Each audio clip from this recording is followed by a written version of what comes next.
చదువుకుందామండి. హబక్కుకు రాసిన గ్రంథము 3వ అధ్యాయము 2వ వచనాన్ని నేను చదువుతున్నాను. లేదా మొదటి నుంచి చదువుతున్నాను. ప్రవక్తయగు హబక్కుకు చేసిన ప్రార్థన వాద్యములతో పాడదగినది. యెహోవా, నిన్ను గూర్చిన వార్త విని నేను భయపడుచున్నాను. యెహోవా, సంవత్సరములు జరుగుచుండగా నీ కార్యము నూతనపరచు. సంవత్సరములు జరుగుచుండగా దాన్ని తెలియజేయము. కోపించుచునే వాత్సల్యమును జ్ఞాపకమునకు తెచ్చుకోను. ఆమేన్. చిన్న మాట ప్రార్థన చేస్తాను.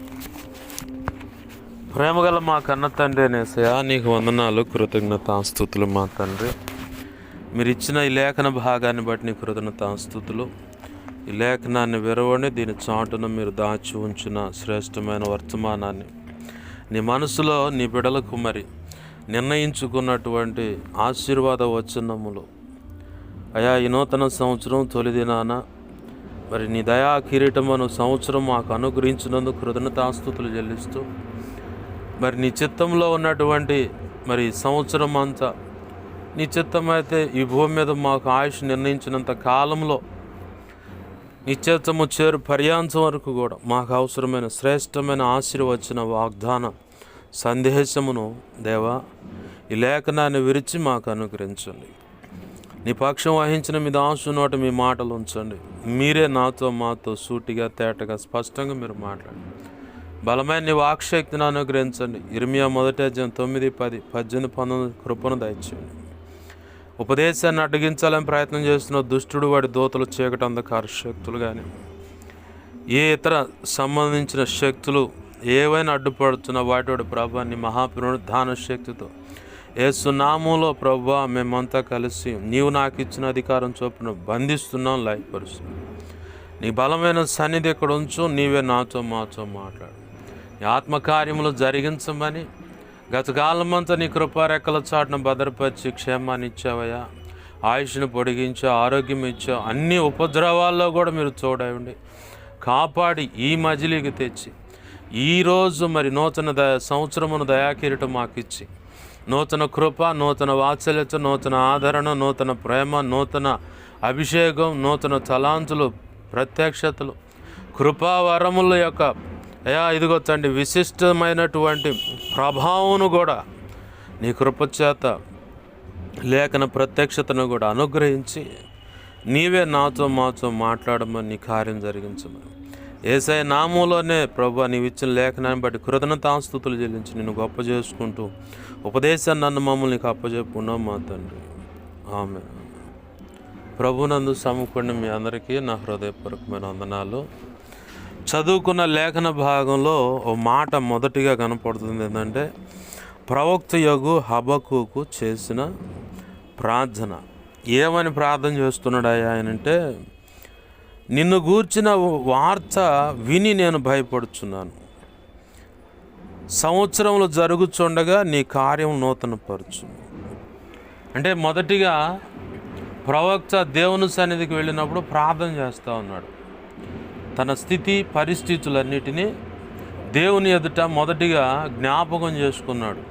మనం కూడా గడిచిన కాలమంతా ప్రభు యొక్క మహా కృప ద్వారా తన రెక్కల చాటును మనల్ని అందరం భద్రపరిచాడు. దేవుడే గనక ఆయుష్ పొడిగించకపోతే, అంటే అందరూ అనుకుంటారు క్రైస్తవులు వచ్చేసరికి యేసయ్య అసలు దేవుడు అంటారు. హైందవ సాంప్రదాయం అంటే మాకు దేవుళ్ళు దేవతలు ఉన్నారు అంటారు. ముస్లిం జనానికి వచ్చేసరికి అల్లాహ్ ఒక్కడే మాత్రమే దేవుడు అంటారు.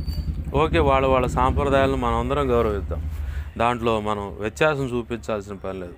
ఎందుకంటే వాళ్ళ పితర పారంపర్యాచారం అంటే తాత ముత్తాతల కాలం నుంచి ఆ భక్తిలో కొనసాగుతున్నారు కాబట్టి వాళ్ళని మనం కించపరచాల్సిన పని లేదు, అవమానపరచాల్సిన పని లేదు. ప్రభు చిత్తంలో సత్యం అనేది తెలుసుకోవాలని ప్రభు చిత్తమై వాళ్ళ విషయంలో ఉంటే ఖచ్చితంగా వారి మనోనేత్రాలు వెలిగించబడతాయి, సత్య ప్రత్యక్షత కలుగుతుంది.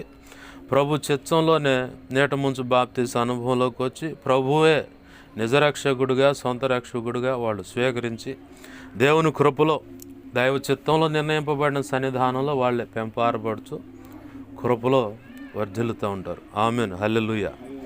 అయితే ప్రభువు మనం ఎరిగి ఉన్నాం కాబట్టి ప్రభు మనతో మాట్లాడుతున్న మాట ఏంటంటే, ఎరిగి లేకపోయినా, యేసయ్య దగ్గరికి రాకపోయినా, ఇందాక అమ్మ చెప్పినట్టుగా అయ్యా నా మనసులో ఒక విశ్వాసంతో నేను దేవుని ఎదుట కొవ్వొత్తులు వెలిగిస్తాను, ఇలా చేయకూడదని.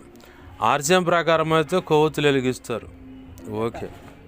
ఏంది వాళ్ళని ఎవరు కాదంట్లో మనమే అది కొవ్వొత్తులు వెలిగించడం వల్ల వచ్చే నష్టం లేదు, వెలిగించకపోయినా వచ్చే నష్టం లేదు.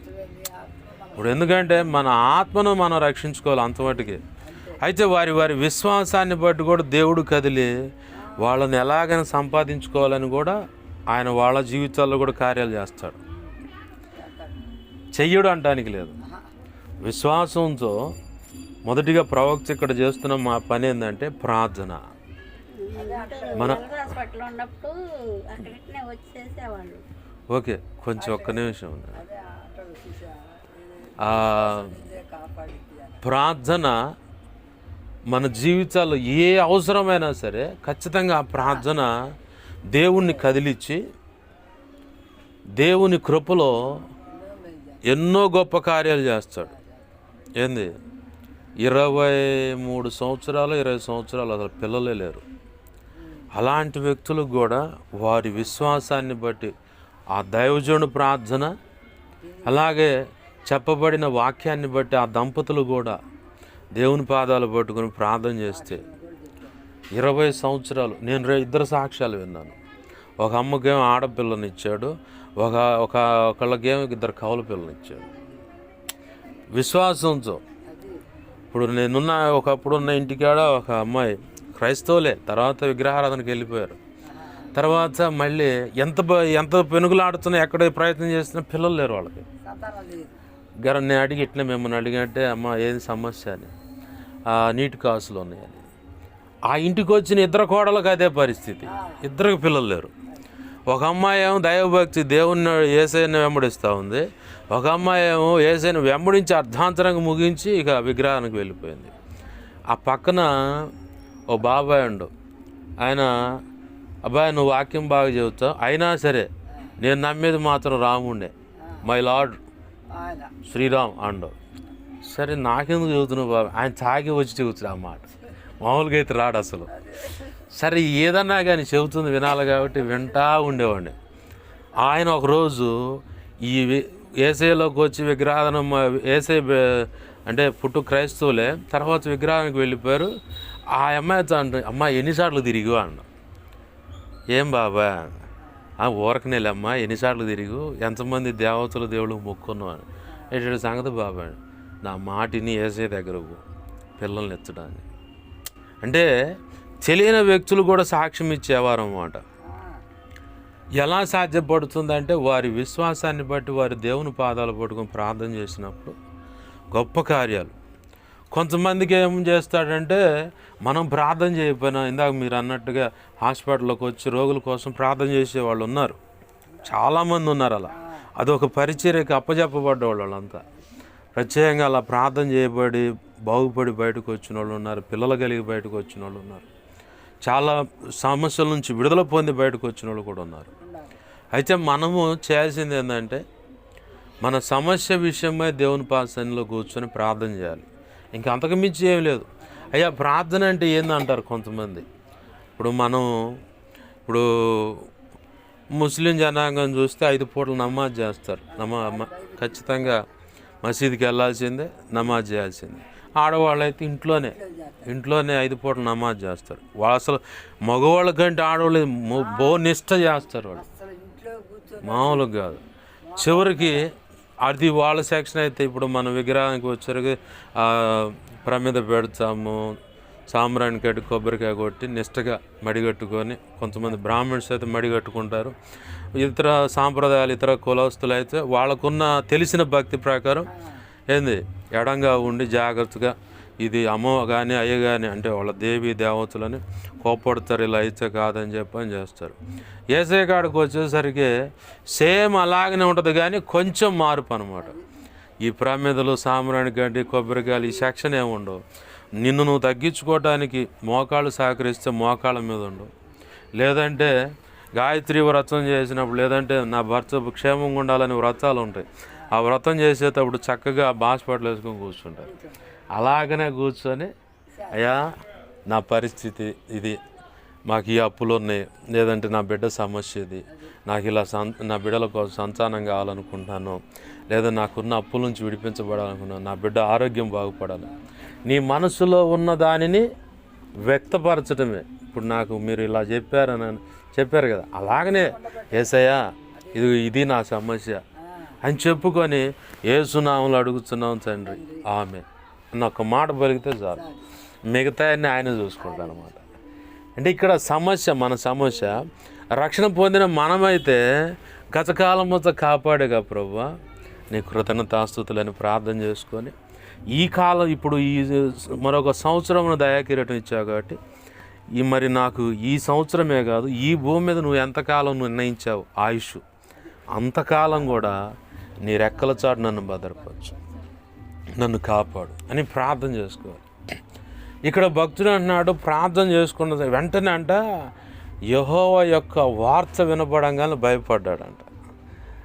ఆ తర్వాత మళ్ళీ ఇంకో మాట అన్నారు, యెహోవా నీ సంవత్సరములు జరుగుచుండగా కార్యములు నూతనపరచుము. అంటే భయపడటం ఏంది, నూతనపరచటం ఏంది? భయపడటం అంటే ఆయన యందు వినయ భయభక్తులు కలిగి ఆయన ఎదుట భక్తి సాధన చేస్తూ బ్రతుకుతున్న వాడికి ఆయనే బలమై ఉన్నాడు, ఆయనే అభిషేకమై ఉన్నాడు, ఆయనే సకల ఐశ్వర్యాలు అయి ఉన్నాడు. ఆయన వార్త వినగానే ముందు ఆ భయం పుట్టింది భక్తుడికి. ఆ భయం పుట్టి ఇక ఆ తర్వాత నెక్స్ట్ అంటున్నాడు ఆయన, సంవత్సరాలు జరుగుతున్నాయి కదయా, నీ కార్యాన్ని నూతనపరచు.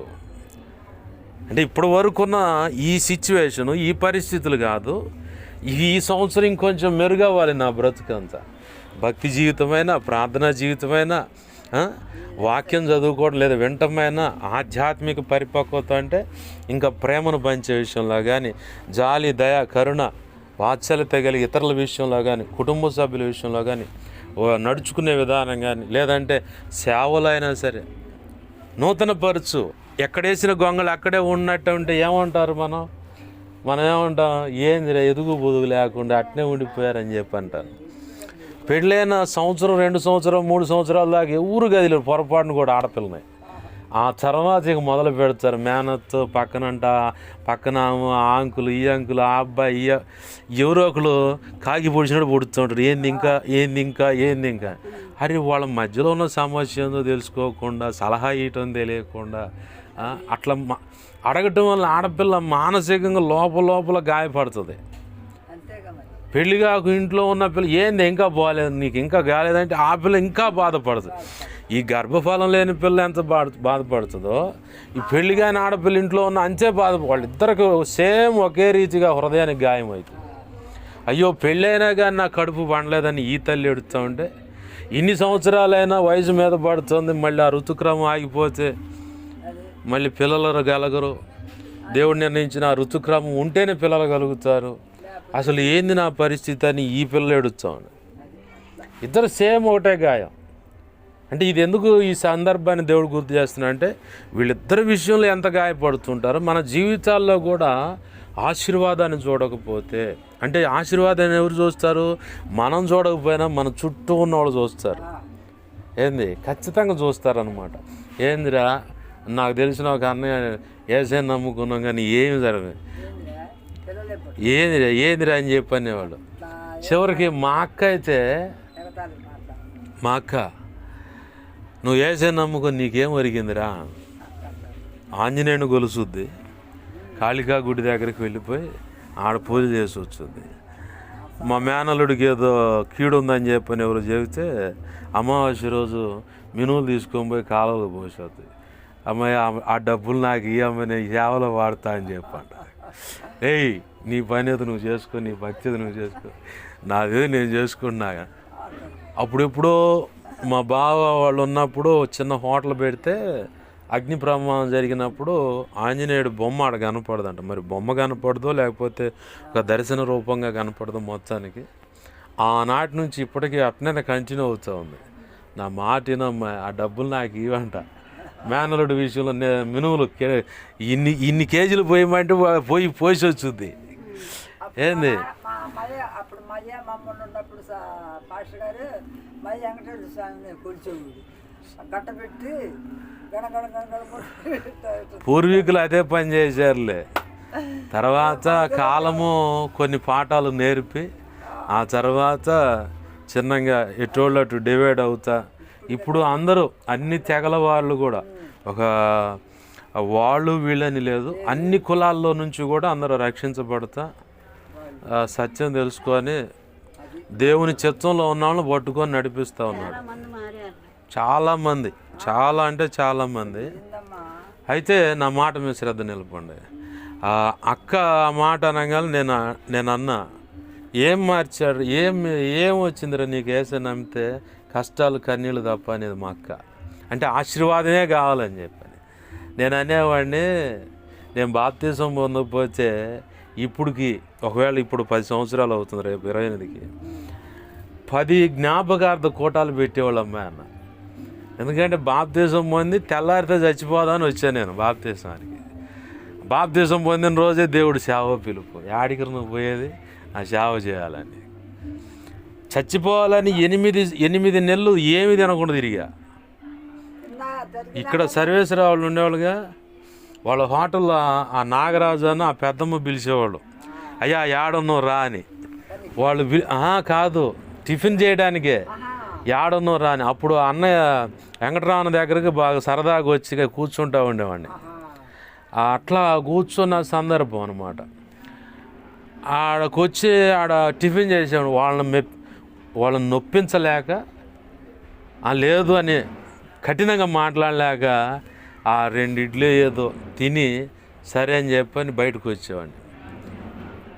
అక్కడ కొద్దిగా తీసుకోవటం, ఇంకా నా మనసులో ఉన్న ఉద్దేశం అంతా ఏందని చచ్చిపోవాలా 8 నెలలు. ఆ రోజు ఆ వెంకటరామన్న దగ్గరికి ఎందుకు దేవుడు నడిపించాడో తెలియదు.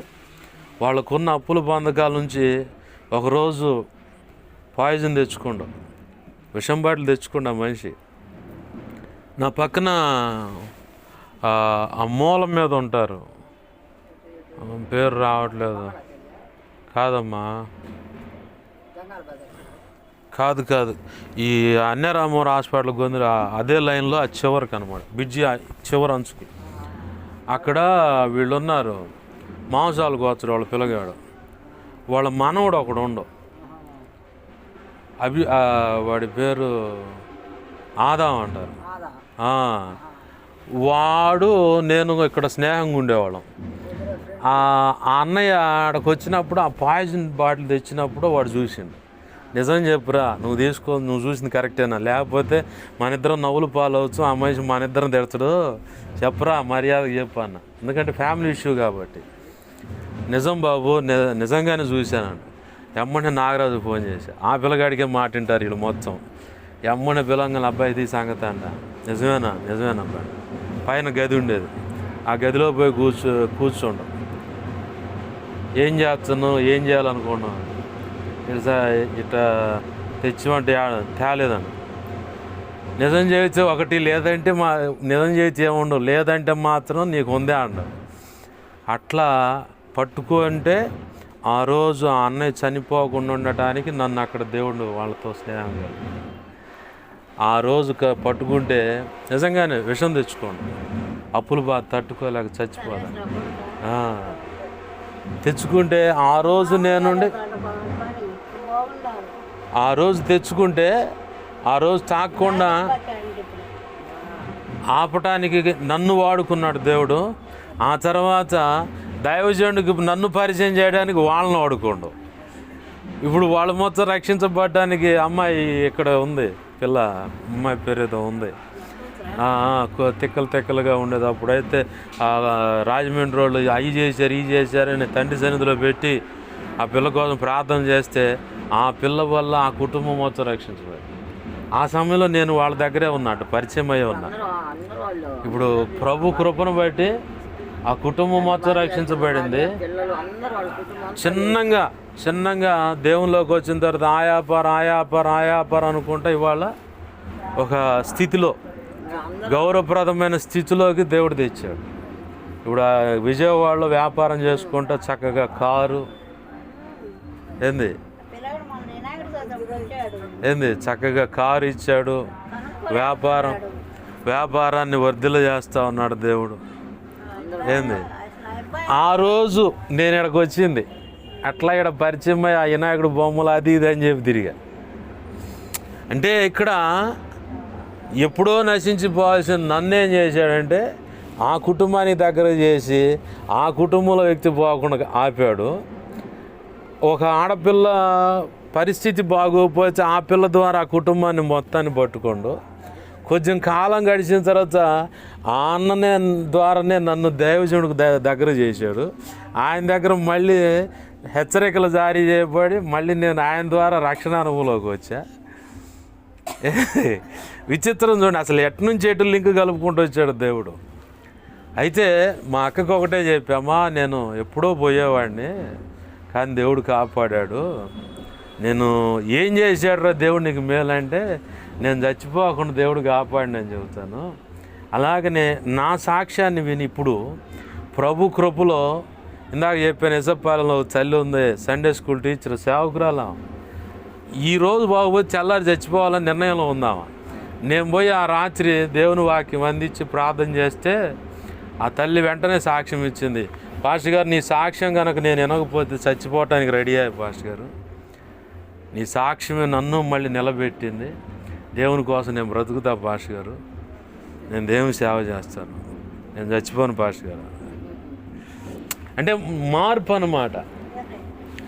ఎక్కడేసిన గొంగలు అక్కడే అనకుండా దేవుడితో భక్తుడు అంటున్నాడు, నూతన పరిచయ మా పరిస్థితులని మనం కూడా అడగాలి. నిన్నటి దినాన ఉన్నది కాదు ప్రభా, నిన్నటి సంవత్సరంలో ఉన్నది కాదు ప్రభా, ఈ నూతన సంవత్సరంలో మా బ్రతుకు కాలం మంచట్లో రోజు రోజుకి ఆశీర్వాదాన్ని మేము కళ్ళారు చూడాలి. రోజు రోజుకి ఆత్మీయతలో పరిపక్వతను చూడాలి. రోజు రోజుకి అందరూ కూడా మా ఆశీర్వాదాన్ని కనులార చూడాలి. ఇస్సాకు కరువులో దేవుడు చెప్పినట్టుగా అడుగులేస్తే క్రమంగా వర్ధిల్లాడు. ఆ పక్కనున్న రాజుకి వ్యసనం పుట్టింది. ఓయమ్మ నువ్వు ఏడుంటే నీకు నీ సిరి సంపదలు కానీ, నీ పనులు కానీ, నీ సంతానం కానీ చూస్తే మాకు భయం వేస్తుంది, నీకు దండం పెడితే నుంచి ఖాళీ చేసి వెళ్ళిపోవాలి. అంటే రాజు కూడా భయపడే స్థితి ఆశీర్వాదం రాజు కనిపెట్టి చూశాడు అక్కడ. మన జీవితాల్లో కూడా ఆశీర్వాదాన్ని దేవుడు చెప్పినట్లుగా మనం అడుగులు వేసినప్పుడు, దేవుని నమ్మకంగా ఆయన పాదాలు పట్టుకొని ఆయన వెంబడించినప్పుడు ఖచ్చితంగా ఈ ఆశీర్వాదం మనం కనులార చూస్తాం. ఆమేన్, హల్లెలూయా. ఏంది ఏమైనా పొరపాట్లుంటే భక్తుడు అంటున్నాడు, అయ్యా కోపించుచునే వాత్సల్యాన్ని చూపించు. సొలొమోన్తో అంటాడు, మీ నాయన బట్టి నిన్ను ఆశీర్వదిస్తున్నాను. అయితే మీ నాయనకు ముందే చెప్పా, వాడు ఏదైనా తప్పుడు అడుగులు వేస్తే మనుషులు బెత్తంతో ఎలా అయితే కొడతారో అలా దెబ్బలు కొట్టే సరిచేసి పట్టుకొచ్చుకుంటా. దావిదా దిగులు పడమాక, నీ కొడుకుకు నువ్వు కాదు తండ్రి, నేను తండ్రిని కాబట్టి నువ్వు దిగులు పడమాక, వాళ్ళ విషయంలో నేను చూసుకుంటా అని చెప్పని సొలొమోను దగ్గరకు వచ్చి మళ్ళీ దేవుడు అంటాడు, నేను చెప్పినట్టు అడుగులు వేసేవాళ్ళు, నిన్ను కొట్టేంత ఒక 2 నిమిషాలు ఎందుకు అవసరం లేలే, నిన్ను కొట్టేంత అంటే నీ అంత గొప్ప దీవెన కానీ, తెలివితేటలు కానీ, అన్ని విషయాల్లో నువ్వు ఆశీర్వదింపబడతావు. అన్ని విషయాల్లో ఈ 2025 సంవత్సరంలో అన్ని విషయాలు నువ్వు ఆశీర్వదింపబడతావు అన్నమాట. దేవుడిస్తున్న వాగ్దానం ఇది మనకి.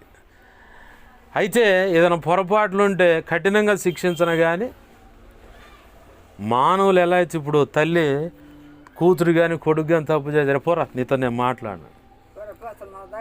కొడుకు ఏదైనా పొరపాటు చేస్తే, అమ్మాయి వాడు తాగుతుండే, వాడు ఇంట్లో నువ్వు ఊరుకోయా నా బిడ్డ మీద పడుతుంది నువ్వు పద్దాకలు అని చెప్పి తల్లి అంటది.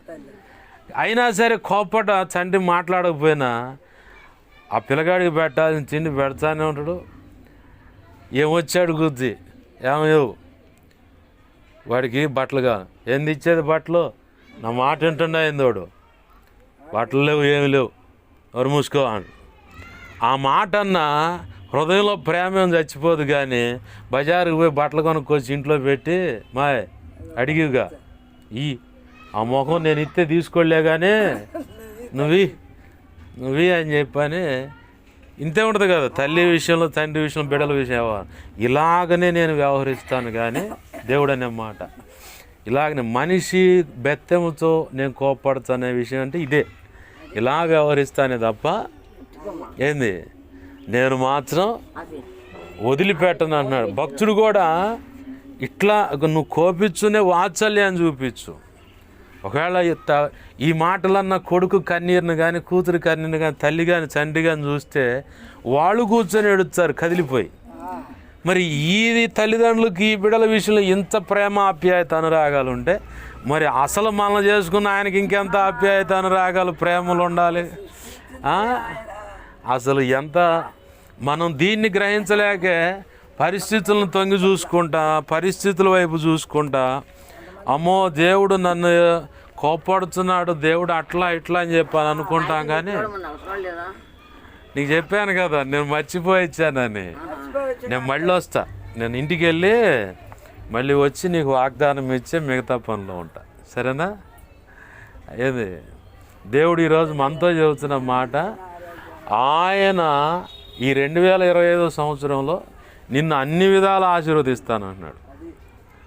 ఇంక ఇంతకంటే గొప్ప ఆశీర్వాదం ఏముంది? ఏంది? అన్ని విధాల. ఏదైనా పొరపాట్లు ఏమైనా ఉంటే కన్న తండ్రి తల్లి ఎలా అయితే నొచ్చుకొని ఇదవుతారో అలాగా వాళ్ళు అన్నా కానీ నేను అలాగ ఉండను అంటాడు ఆయన. ఆమేన్, హల్లెలూయా. ఏంది యేసయ్య చెబుతున్న మాట. ఇంకొకటి ఏమంటున్నాడంటే భక్తుడు, నువ్వు చేయబోయే కార్యాలు నాకు తెలియపరచని. ఇప్పుడు అదే విషయం చెబుతున్నాడు. ఈ 2025 సంవత్సరంలో అన్ని విధాలు ఆశీర్వదింపబడుతుంది. గర్భఫలం లేని వాళ్ళకి గర్భఫలం ఇస్తాడు దేవుడు. ఏంది? ఆస్తుల సమస్య ఉంటే ఆస్తుల సమస్య నుంచి విడిపిస్తాడు, కుటుంబ సమస్యను విడిపిస్తాడు, దాంపత్య జీవితంలో సమస్యలను విడిపిస్తాడు. ఏంది? పెళ్లి కావాల్సిన వాళ్ళకి దేవుని సంకల్పంలో నిర్ణయింపబడ్డ వాళ్ళకి పెళ్ళిళ్ళు జరుగుతాయి.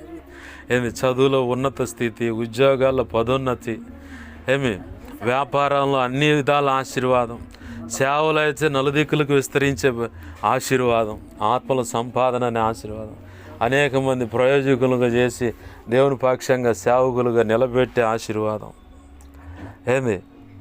ఆరోగ్య పరిస్థితుల్లో ఆశీర్వాదం, మంచి ఆరోగ్యం కలిగి, పుష్టి కలిగి, దీర్ఘాయువుతో ఉండేవారు ఆ ఆశీర్వాదం దేవుడు ఇస్తూ ఉన్నాడు. దీంట్లో ఆశీర్వాదం లేదనుకోవడానికి లేదు. అందుకే 2025 సంవత్సరం సకల ఆశీర్వాదాలని చెబుతుంది. ఆమేన్, హల్లెలూయా. ప్రార్థన చేసుకుందాం. ప్రభు తన మహోచిత కృప చొప్పున, తాను సెలవిచ్చిన మాట చొప్పున ఈ 2025 సంవత్సరంలో సకల ఆశీర్వాదాలు మనందరికీ అనుగ్రహించును గాక. ఆమేన్. చిన్న మాట ప్రార్థన చేసుకుందాం. ప్రేమగల మా కన్న తండ్రి యేసయ్యా, నీకు వందనాలు, కృతజ్ఞతాస్తుతులు మా ప్రభువా. సముగుడి నీ బిడ్డలను బట్టి నీ స్తోత్రాలు, మీరు ఇచ్చిన వర్తమానాన్ని బట్టి నీ స్తోత్రాలు అయ్యా. ఈ మాటలు వ్యర్థమైపోకుండా మా హృదయాలు పదిలిపరచని, అనేక పర్యాలు నెమరవేసి నిన్ను మహింపరచుకోవటానికి కూడా కృపను దయచేయండి. ఈ 2024 సంవత్సరంతో నువ్వు కాచి కాపాడాం. 2025 సంవత్సరం దయా కిరీటాన్ని మాకు అనుగ్రహించారు. ఈ సంవత్సరంలో ఇదిగో తొలి దినాన ఇదిగో ప్రభు మీరు సెలవిస్తున్న మాట, అన్ని విషయాలను నేను ఆశీర్వదిస్తున్నానన్నావు. ప్రభువా నీకు వందనాలు. ఆ విషయాలు కూడా మాకు తెలియపరుస్తున్నాను అన్నావు. ప్రభువా ఇదిగో భక్తుడు అడిగాడు, కోపించునే వాత్సల్యం చూపించమంటే తల్లిదండ్రులు ఎలా అయితే కోపడతారో, ఒకవేళ ప్రభువా నీ చిత్తమైతే అలా కోపడతాను అన్నావే కానీ అసలు అలా కూడా కోపడటానికి నాకు మనసు లేదని కూడా మీరు సెలవిస్తున్నారు. అయ్యా నీ మాటలు మా హృదయాలను పదిలపరచండి అయ్యా. ఇదిగో తండ్రి వీరాంజనను బట్టి నీకు స్తోత్రాలు అయ్యా, తన భార్యను బట్టి నీకు స్తోత్రాలు, తల్లిని బట్టి నీకు స్తోత్రాలు ప్రభువా. అయ్యా ఇదిగో తండ్రి బిడ్డలను ఆశీర్వదిస్తా ఉన్నాను తండ్రి, నీ కృపా కార్యములు జరిగించండి అయ్యా. ఇదిగో తండ్రి దేవా, ఇన్నాళ్ళు నాకు తెలియదు, తెలిసినట్లయితే ప్రేయర్ చేసేవాడిని ప్రభువా. అన్నయ్యకి గర్భఫలం విషయంలో కార్యం జరిగించండి అయ్యా. అక్క విషయంలో కూడా నీవు తోడే ఉండి ప్రభువా. ఆ బిడ్డ గర్భసంచి విషయంలో అయ్యా నీ హస్తమును దేవా అక్కడ ఉంచండి ప్రభువా. దేవా నీ హస్త జోక్యం కలుగు చేయండి ప్రభువా. ఇదిగో ఆ గర్భము సరిచేయబడి నీ కృప చేత నీ చిత్తం అయితే అయ్యా 2026 సంవత్సరంలో ప్రభువా వారు 12 బిడ్డను చేతిలో ఉంచుకోవాలి ప్రభువా. అయ్యా వారి గర్భవాసాన పుట్టినటువంటి బిడ్డ వారి కౌగిటన నీ కృప చేత యేసు నామములో నీ చిత్తమైతే మగ పిల్లగాడు ఉండునుగాక. దేవా నీ గొప్ప కార్యాలు జరిగించి బిడల విశ్వాసాన్ని బలపరచమని, స్థిరపరచమని, రక్షణ ఆనందాన్ని కూడా బిడలకు కలుగు చేయమని బతిమలాడుతున్నాం. దేవా ఇదిగో తండ్రి వృద్ధురాలను బట్టి నీ స్తోత్రాలయ్యా. ఇదిగో తన తోడబుట్టిన వారు, వారి కడుపును పుట్టిన బిడలు, వారి జీవిత భాగస్వాములు, మనవ సంతానాన్ని అంతను బట్టి నీ స్తోత్రాలు. అలాగని ఇదిగో తండ్రి మా మధ్య ఇంకొకన్న తల్లిని బట్టి నీ స్తోత్రాలయ్యా. ఆ తల్లి కడుపును పుట్టిన ఇదిగో తండ్రి కొడుకులు కానీ, కూతురు కానీ, వారి జీవిత భాగస్వాములు కానీ, వారి మనవ దేవారి బిడలు కానీ, దేవా ఇదిగో తండ్రి కుటుంబాన్ని ఆశీర్వదిస్తున్నాను ప్రభువా.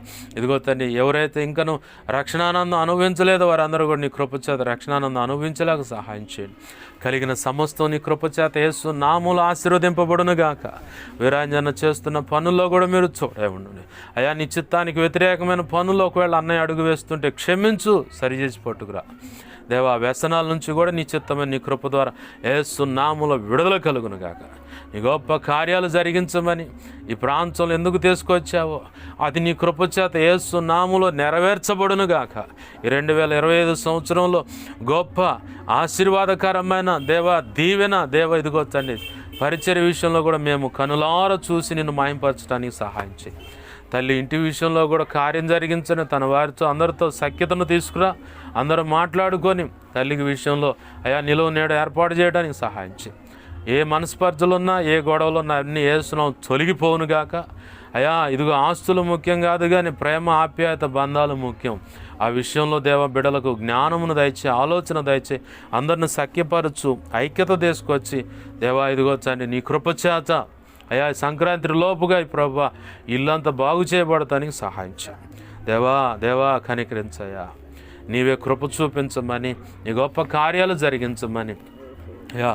అందరి విషయంలో, ఇక్కడున్న సంఘ బిడ్డలందరి విషయంలో నీ కృప ద్వారా సకల ఐశ్వర్యాలతో కూడిన ఆశీర్వాదము ఈ సంవత్సర కాలమే కదయ్యా. భూమి మీద నువ్వు నిర్ణయించినంత కాలము ఇహపరమందు ఆధ్యాత్మిక, భౌతిక, ఆర్థిక, ఆరోగ్యపరంగా ప్రతి విషయంలో కలుగునుగాక. నిత్యత్వము చేరు పర్యాంశం వరకు 2 తిమోతి 1:12 ప్రకారం నీ కృప హస్తాలుగా లేఖనం ప్రకారం బిడ్డలందరినీ నీకు అప్పచెబుతాం. కుటుంబాలను కలిగిన సమస్తాన్ని చర స్థిరాస్తులు అయా ఇదిగో తండ్రి బిడ్డలు, వారి జీవిత భాగస్వాములు, మనవ సంతానం కలిగిన సమస్తాన్ని నీ చేతులకు అప్పచెబుతాం. నీ కృపలో ఇదిగో తండ్రి వర్ధల చేసి ఆశీర్వదించును మాత్రమే మహిమ పొందమని బతిమలాడుతూ మా ప్రియుడును మా రక్షకుడైన యేసయ్య నామంలోనే ప్రార్థించి వీళ్ళందరినీ దీవించి ఆశీర్వదించి నీ చేతులకు అప్పచెబుతున్నాం మా తండ్రి. ఆమెన్. ఇప్పుడు మన తండ్రి అయిన దేవుని ప్రేమయు, ఆయన ప్రియకుమారుడైన యేసుక్రీస్తు వారి కృపయు, పరిశుద్ధాత్మ దేవుని అన్యోన్య సహాయ సహవాసము సమకూడిన అలాగనే ఇక్కడున్న సంఘ బిడ్డలకు, అలాగనే సార్వత్రిక సంఘంలో సకల పరిశుద్ధులకు నిత్యత్వము చేరు పర్యంతం సదాకాలము చూడే ఉండి ప్రభు సెలవిచ్చిన శాశ్వతమైన ఆశీర్వాదం మనం అనుభవించేలాగా చేసి మన ద్వారా ఆయన మాత్రమే మహిమ పొందునుగాక. అలాగూ ఆయన చెయ్యునుగాక. అలాగూ చేసిన ఆయనకు కృతజ్ఞత, స్తుతి, ఘనత, మహిమ, ప్రభావాలు చెల్లునుగాక. ఆమేన్. యేసు రక్తమునకేజే, ప్రవేశు రక్తమునకేజే, ప్రవేశునాము సంపూర్ణమైన విజయం కలుగునుగాక. ఆమేన్. అపవాది వాడి దోతలు, చీకటి, అంధకార శక్తుల క్రియలన్నిటికీ అనంతనాశనం, సర్వనాశనం, నిత్యనాశనం కలుగునుగాక. ఆమేన్.